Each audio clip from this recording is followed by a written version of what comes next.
ఆంధ్రప్రదేశ్లో ఈరోజు ముఖ్యమైన నాయకులు చాలామంది నామినేషన్లు వేశారు. ఐ థింక్ చంద్రబాబు తరఫున భువనేశ్వరి నామినేషన్ వేశారు. ఇంకా అనేక చోట్ల అభ్యర్థులు, మంత్రులు, ఆయా పార్టీల అగ్రనాయకులు వీళ్ళందరూ కూడా నామినేషన్లు వేశారు. నామినేషన్ల ఘట్టం మొదలైంది. ఎన్నికల శాఖ నోటిఫికేషన్ వచ్చినప్పటి నుంచి ఎన్నికల సంఘం అన్ని వ్యవహారాలు చూస్తున్నది ఒకటైతే, ఇప్పుడు నామినేషన్లు ప్రచారాలు సాగుతున్నప్పుడు పార్టీల మధ్య వేడి ఇవన్నీ పెరిగే అవకాశం కూడా ఒకటి ఉంటుంది. చాలా జాగ్రత్తగా ఉండాలి. అందులోనూ జగన్ మీద దాడి ఇలాంటి నేపథ్యంలో. ఇకపోతే ఎన్నికల సంఘం ఎలాంటి పాత్ర వహిస్తుంది ఇప్పుడు అంటే, ముఖేష్ కుమార్ మీనా ఆయన దాదాపు అన్ని విషయాలు పారదర్శకంగా మీడియాతో పంచుకుంటున్నారు. అందులో అతి ముఖ్యమైనది తెలుగుదేశం పార్టీ కూడా బీజేపీతో పొత్తు పెట్టుకుంటే ఎన్నికల ప్రక్రియను వైసీపీ హస్తగతం చేసుకోకుండా తను ఆపగలుగుతాను, అందుకోసం కేంద్రం మద్దతు చాలా అవసరమని టీడీపీ నాయకులు చెప్తూ వచ్చారు. వాళ్ళు అనుకున్నట్టే పొత్తు కుదిరింది. కుదిరిన తర్వాత పురంధేశ్వరి బీజేపీ రాష్ట్ర అధ్యక్షురాలు అనేక ఫిర్యాదులు కేంద్రానికి, లేఖలు, ఉదాహరణలు వీటన్నిటి రూపంలో పంపిస్తూ వచ్చారు. అందులో 22 మంది అధికారులను మార్చాలి, వాళ్ళ స్థానంలో పలానా వాళ్ళని నియమించాలని కూడా ఆమె లేఖ రాశారు. నిజంగా ఇలా ఎలా రాస్తుంది ఒక రాజకీయ పార్టీ? ఇలాంటి ప్రశ్నలు వచ్చినా ఆమెమీ మారలేదు. కానీ ఇప్పుడు వచ్చేసరికి తెలుగుదేశం పార్టీ ఇతర ప్రతిపక్షాలు వివిధ సందర్భాల్లో, తెలుగుదేశం అయితే ప్రధాన కార్యదర్శి, రాష్ట్ర ప్రభుత్వ ప్రధాన కార్యదర్శిగా ఉన్న జవహర్ రెడ్డిని, డీజీపీగా ఉన్నటువంటి రాజేందర్ రెడ్డిని మార్చాలి. వాళ్ళు పూర్తిగా వైసీపీ చెప్పినట్టు ముఖ్యమంత్రి జగన్ ఆదేశాలకు అనుగుణంగా వ్యవహరిస్తున్నారు. ఇంకా వాళ్ళు స్వతంత్రంగా మీ దగ్గర నుంచి ఆదేశాలు తీసుకోవాలి కానీ జగన్ ప్రయోజనాలకు అనుగుణంగా వ్యవహరిస్తున్నారని టీడీపీ ఆరోపించింది. వాళ్ళని మార్చాలి అని మార్చుతున్నారు, ఇదిగో అదిగో అన్నారు, ఇంకా మార్చలేదు. కానీ నిన్న మీనా మీడియాకి చెప్పారు స్పష్టంగా, నేను కేంద్రానికి రాశాను, కేంద్ర ఎన్నికల సంఘానికి, వీళ్ళ మీద ఇలాంటి ఆరోపణలు వచ్చాయి, మార్చమంటారా లేదని. ఇంతవరకు వాళ్ళని మార్చమని ఏమి ఉత్తర్వులు రాలేదు, వస్తే మటుకు తగు నిర్ణయం తీసుకుంటామని ఆయన చెప్తున్నారు. కాబట్టి అధికారుల పాత్రకు సంబంధించి ఒక ముఖ్యమైన మార్పు, వీళ్ళ అధికారులను మార్చి మళ్ళీ ప్యానెల్ పంపించమంటారు. అందులో మళ్ళీ వాళ్ళు సరైన వాళ్ళు అనుకున్న వాళ్ళని నియమిస్తారు. ఇదొక ప్రక్రియ జరుగుతుంది.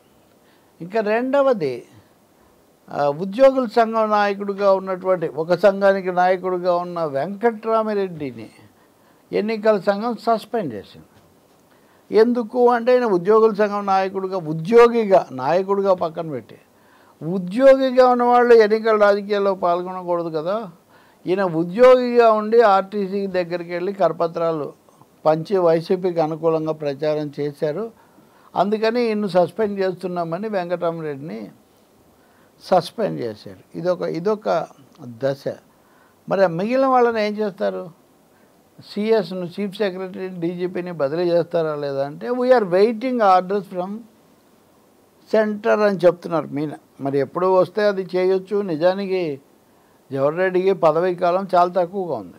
బహుశా ఎన్నికలు అయిపోతే కనుక మళ్ళీ ఫలితాలు వచ్చే వరకు కూడా ఉంటుందో, తర్వాత కొద్ది రోజులు ఉంటుందో మనం చెప్పలేం. పదవీ కాలం దాదాపుగా ముగుస్తున్నటువంటి వాళ్ళు కాబట్టి వాళ్లకు భవిష్యత్తు, వాళ్ళు పదవిలో ఉంటారా లేదా అనే దానికంటే వాళ్ళను మారిస్తే జగన్ ప్రభుత్వం పట్ల, ప్రభుత్వం మీద ఎలాంటి ప్రభావం పడుతుందన్నదే ఇక్కడ ఒక ముఖ్యమైన అంశం అవుతుంది.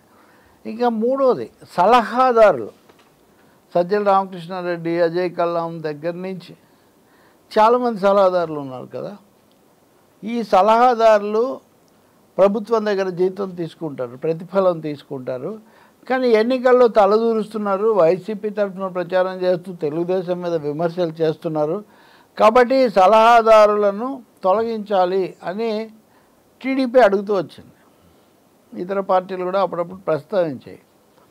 దీని మీద రాష్ట్ర ఎన్నికల సంఘం మీద ఒక వైఖరి తీసుకున్నారు. పొలిటికల్ ఎగ్జిక్యూటివ్ అనేది రాజకీయ కార్యనిర్వాహక వర్గం ఉంటుంది కదా, దాన్ని మేమేం మార్చాం, కానీ మాకు పదే ఫిర్యాదులు వస్తున్నాయి కాబట్టి మేము కేంద్ర సంఘానికి రాస్తాము అని మాత్రమే ఆయన చెప్పారు. అది వస్తే వీళ్ళు ఏం చేయాలో దాన్ని బట్టి చేస్తాను. తర్వాత అది కూడా వచ్చింది.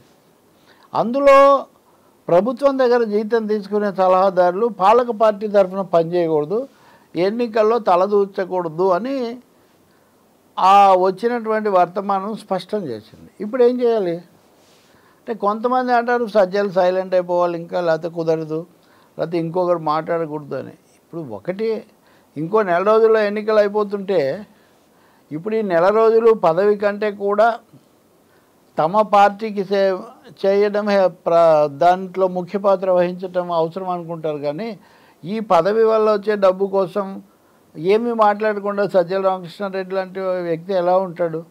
సో నా ఆలోచన మేరకు సజ్జల రామకృష్ణారెడ్డి అయినా ఇంకా ఒకరిద్దరు ముఖ్యమైన వాళ్ళైనా రాజీనామా చేసి సలహాదారు పదవికి స్వతంత్రంగా వచ్చి వాళ్ళు మళ్ళీ పార్టీల తరఫున పని చేస్తారు. వాలంటీర్లు చేసింది అదే కదా. ఇప్పటికి కొన్ని వేల మంది వాలంటీర్లు రాజీనామా చేశారు. వాళ్ళది నిజానికి ప్రభుత్వ పదవి కాదు, అది అవుట్సోర్సింగ్ లాంటిదే. అయినా కానీ వాళ్ళ మీదే ఆరోపణలు వచ్చినప్పుడు వాళ్ళు ఇంకా రాజీనామా చేశారు. వాళ్ళని ఆర్థిక కార్యకలాపాలకు దూరంగా పెట్టడం అంటే పింఛన్ పంపిణీ ఇట్లాంటి వాటికి వాళ్ళు రాజీనామా చేశారు. చేసి వైసీపీలోకి వెళ్తాం అంటున్నారు. సరే, దీనికి కౌంటర్గా చంద్రబాబు నాయుడు వాళ్ళ జీతం మేము పెంచుతాము, వాలంటీర్లకు వ్యతిరేకం కాదు, జీతం డబల్ చేస్తాము, ఇట్లాంటి ఆఫర్లు కొన్ని ప్రకటించారు. కానీ వాళ్ళలో ఎక్కువ మంది వైసీపీతోనే చేస్తున్నారు. అది వాళ్ళ మధ్య ఉన్న అవగాహన. నేను ముందు నుంచి ఈ అంశం చెప్తున్నా, వైసీపీ ఒక వ్యూహంలో వాలంటీర్లు ముఖ్య పాత్ర వహిస్తారు. రాజ్యాంగపరంగా అక్కడ ఎన్నికల సమయంలో ఆటంకం వస్తే వాళ్ళు వెళ్ళి వైసీపీనే బలపరుస్తారు. మళ్ళీ వాళ్ళు అధికారంలోకి వస్తే వీళ్ళని మళ్ళీ నియమిస్తారు. సో వాలంటీర్లు చేసిన ఈ పని సలహాదారులు చేయలేరా?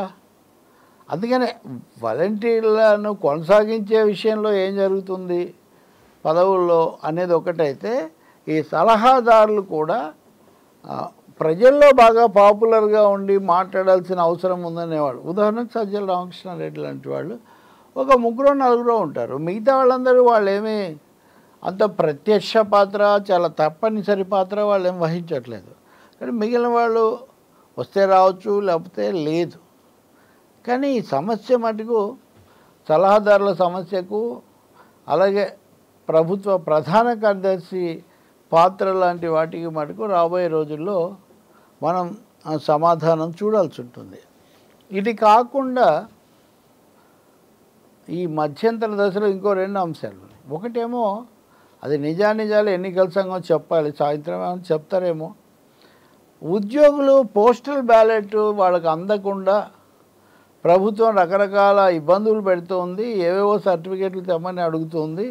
ఆ విధంగా ఉద్యోగులు మధ్యతరగతి వాళ్ళలో కొంత తనకు వ్యతిరేకత ఉంది కాబట్టి దాన్ని కాస్త వాళ్ళకి అవకాశం లేకుండా చేయాలని ప్రయత్నిస్తుందని చాలా తీవ్రమైన ఆరోపణ. నిజంగా ఎన్నికల సంఘం చేయాల్సినవి ఇవన్నీ, మిగతా వాళ్ళకి ఏం సంబంధం లేదు. మరి ఈరోజు ఎన్నికల సంఘం ఏం చెప్తుంది అనేది మనం చూడాలి. ప్రభుత్వం కూడా అట్లాంటివేమీ సందేహాలకు అవకాశం ఇవ్వకుండా ఉండటం, వాళ్ళని యథేచ్ఛగా ఓటు వేయనివ్వడం ముఖ్యమని. కానీ ఇదే ఉద్యోగులకు సంబంధించి ఇంకొక వార్త కూడా నేను చూస్తున్నాను. వాళ్లకు డిఏ బకాయిలు, జీతాల పెంపు బకాయిలు ఇట్లాంటివి చాలా కాలంగా పెండింగ్లో ఉన్నాయి. అది వాళ్ళకి చాలా అసంతృప్తి కూడా కలిగించింది. ఈ ఎన్నికల్లో చాలా పాత్ర చూపిస్తుందనే అభిప్రాయం కూడా ఉంది.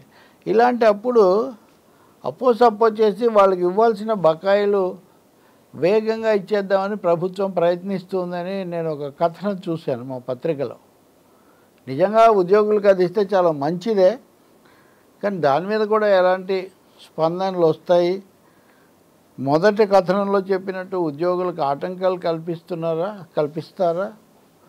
రెండో కథనంలో చెప్తున్నట్టుగా వాళ్ళకి రావాల్సిన బకాయిలు వాళ్ళకి ఇచ్చేసి వాళ్ళని తమ వైపు తిప్పుకునే ప్రయత్నం చేస్తారా? అది మనం రాబోయే రోజుల్లో చూడాలి. వైసీపీకి వ్యతిరేకత ఎంతో కొంత ఈ వర్గాల్లోనే ఉంది అని ఆ పార్టీకి చెందిన వాళ్ళే అంగీకరిస్తున్నప్పుడు వాళ్ళని మంచి చేసుకునే ప్రయత్నం సఫలీకృతం అవుతుందా? అందుకోసమైనా సరే పేరుకుపోయిన బకాయిలు ఇస్తారా? తేలుతుంది. కాకపోతే ఎన్నికల సమయంలో బకాయిలు ఇవ్వటము అంటే మళ్ళీ ఇది వాళ్ళని ప్రభావితం చేయటం అనే ఆరోపణ రావచ్చు కదా. కాబట్టి అది రాకుండా సాధారణమైన నిరంతరాయమైన రెగ్యులర్ యాక్టివిటీ కింద చూపించాల్సి ఉంటుంది. మరి ఇదంతా ఎలా జరుగుతుందో లెట్ వి సీ.